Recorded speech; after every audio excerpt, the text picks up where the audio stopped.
আমরা সম্প্রতি সরকারি বিভিন্ন উপাত্ত ঘেটে জানতে পেরেছি দেশের প্রান্তিক পর্যায়ে প্রায় 13,000 চিকিৎসক সংকট রয়েছে। এমনকি আমাদের মাননীয় স্বাস্থ্য উপদেষ্টা তিনি নিজেও সংবাদ গণমাধ্যমের একটি সাক্ষাৎকারে বলেছেন এই মুহূর্তে আমাদের 10,000 চিকিৎসক প্রয়োজন, কিন্তু আমাদের হাতে পর্যাপ্ত পরিমাণ চিকিৎসক নেই। কিন্তু প্রকৃতপক্ষে আমরা যদি দেখি সরকার চাইলেই 48তম বিসিএস থেকে উত্তীর্ণ চিকিৎসককে নিয়োগদানের মাধ্যমে এই সংকট মোকাবেলা করতে পারে।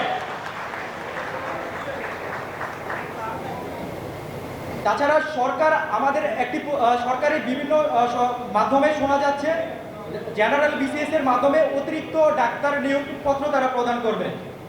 কিন্তু আমরা যদি বিগত 3টি বিসিএস যাচাই করি, আমি তার আগের হিসাব বাদই দিলাম, তাহলে দেখা যাচ্ছে 45তম, 46তম এবং 47তম বিসিএসে যে পরিমাণ ডাক্তার নেওয়ার কথা ছিল ওই পরিমাণ ডাক্তার প্রিলিমিনারি পরীক্ষাতে শেষ উত্তীর্ণই হতে পারেননি। তাহলে যদি এত বিশাল সংখ্যক পদের নিয়োগ দেওয়া হয় জেনারেল বিসিএসে, সেটা কিভাবে পূরণ করা সম্ভব?